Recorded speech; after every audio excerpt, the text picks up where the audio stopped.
Jadi hari ini saya sangat senang banget apa yang saya lakukan hampir 3 tahun ini ada hasilnya. Saya bisa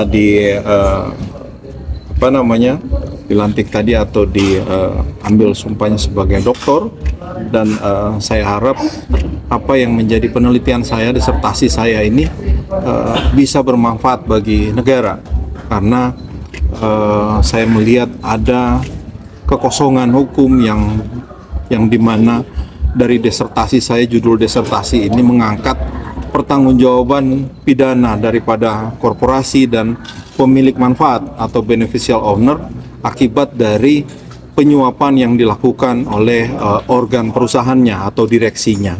Nah, ini saya angkat karena banyak sekali praktek-praktek suap yang terjadi pada saat ini yang melibatkan korporasi. Kita bisa lihat baru-baru ini ada yang diambil sama Kejaksaan Agung, di mana penyitaan 17 triliun itu sebenarnya bisa dicegah kalau dari awal beneficial owner atau korporasi ini sudah ditetapkan sebagai tersangka korporasi.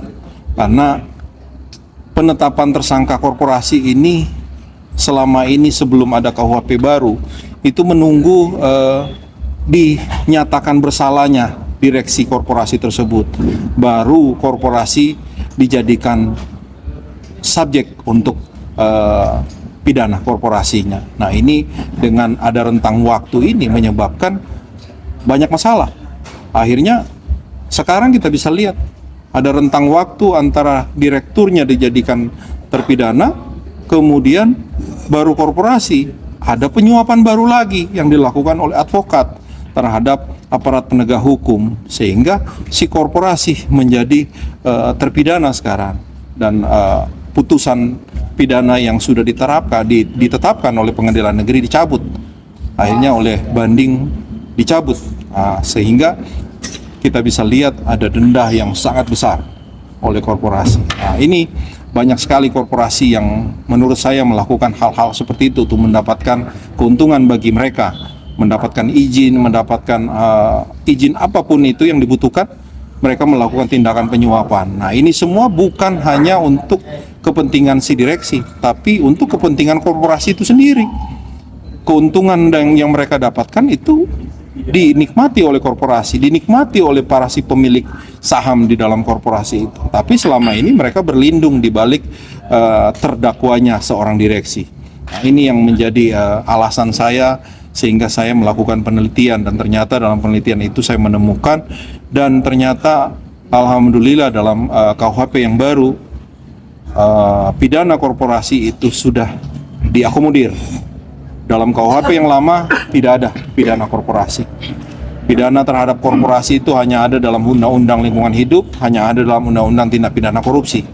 Tapi di KUHP yang baru 5 pasal sudah diakomodir pidana korporasi. Dan ada beberapa saran yang dari 3 tahun yang lalu saya melakukan penelitian, itu sebagian sudah diterapkan dalam regulasi Kementerian Hukum, di mana AHU adalah payung daripada si korporasi itu sendiri, pembina daripada korporasi. Nah, mereka sudah melakukan tindakan-tindakan untuk mengetahui siapa pemilik manfaat dari awal. Jadi walaupun si pemilik manfaat itu tidak ada dalam akte korporasi, tapi harus dicantumkan sebagai pemilik manfaat. Nah, ini sudah menjadi persyaratan bagi AHU dalam Kementerian Hukum supaya bisa mendeteksi siapa pemilik manfaat itu dari awal, supaya tidak akan mengalami kesulitan pada saat penyelidikan apabila ada kasus tindakan penyuapan. Demikian. Nah, ini kalau untuk pidana yang dokter sebutkan tadi, tidak pidana dari korporasi, kira-kira apa sih efek jerah korporasi itu? Apakah memang ditutup atau hukumannya? Ya, pidana korporasi ini ada beberapa pidana yang bisa diberikan kepada dia, karena korporasi ini abstrak. Jadi korporasi itu bisa dikenakan pidana denda sampai penutupan, pencabutan izin dan penutupan.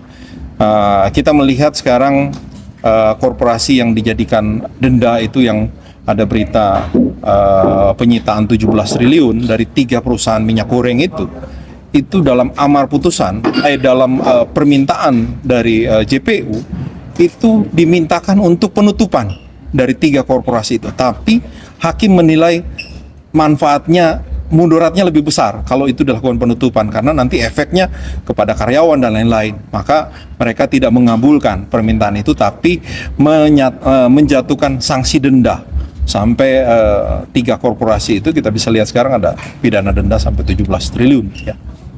Apakah Itu sangat besar. terkait dengan pasal KUHP baru ini dan pidana korporasi masih ada celah nggak sih Bang yang masih bisa diangkat gitu di dalam KUHP baru gitu? Dalam penelitian saya dalam KUHP baru ini masih ada kekosongan atau celah di mana si pemilik manfaat ini bisa berlindung. Makanya ada saran dalam disertasi saya supaya dalam proses penyelidikan maupun penyidikan itu sudah bisa mengaitkan atau menarik korporasi ini sebagai subjek untuk dimintakan pertanggungjawaban dari awal. Tidak perlu menunggu si direksi ini dinyatakan bersalah, baru si korporasi dinyatakan tertarik dalam masalah pidana ini dengan menggunakan prinsip vicarious liability.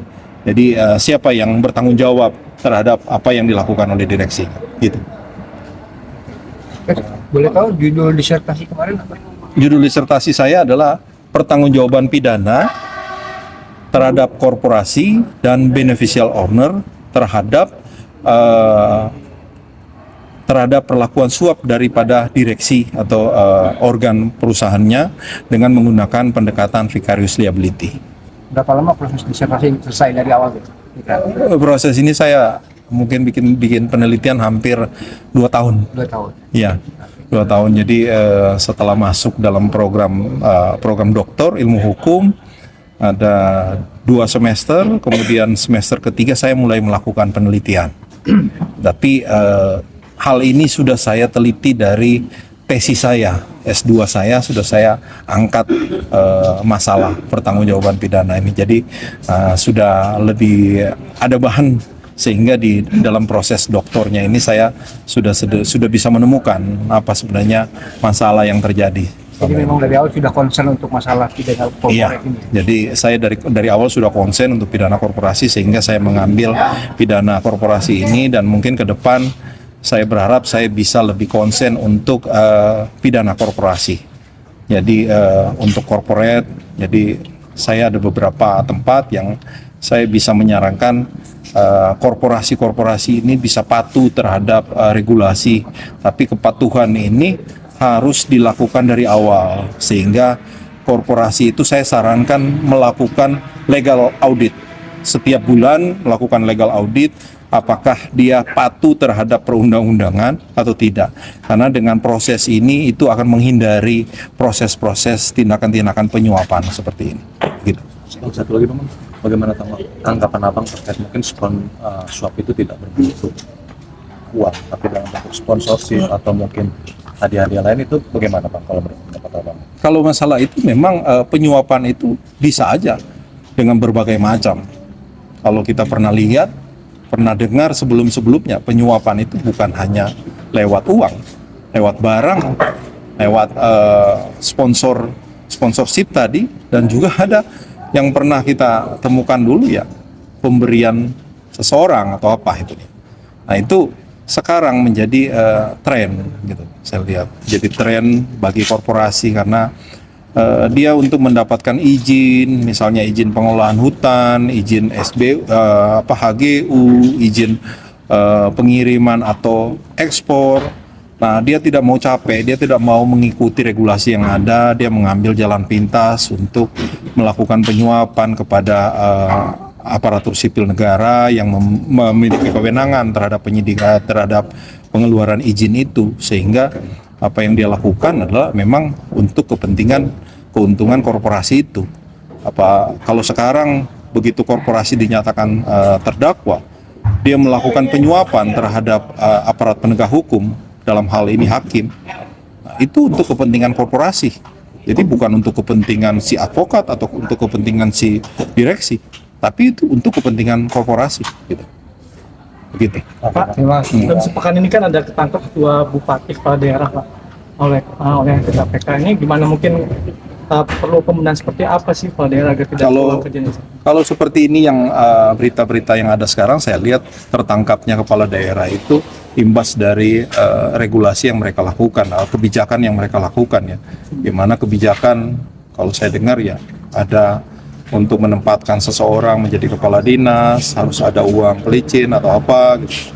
Nah itu kan sebenarnya tidak bisa dilakukan kalau memang si bupati, wali kota atau gubernur melakukan tindakan-tindakan preventif sebelumnya dengan melakukan pengujian atau melakukan bisa aja dengan lelang jabatan supaya tidak ada praktek-praktek seperti itu. Gitu. Depan apa yang perlu dibenahi nih Pak? Regulasi, Regulasinya. regulasi kita memang perlu dibenahi. Baik Ini dari regulasi soal apa ini? regulasi terhadap yang tadi Mas tanyakan, masalah penempatan kepala-kepala dinas atau penempatan apapun yang sekarang terjadi, kepala dinas mau jadi kepala dinas harus ada menyiapkan uang atau apa. Nah, itu sebenarnya regulasi yang benar-benar harus diterapkan dari awal supaya tidak ada proses praktek-praktek seperti itu. Gitu. Oke.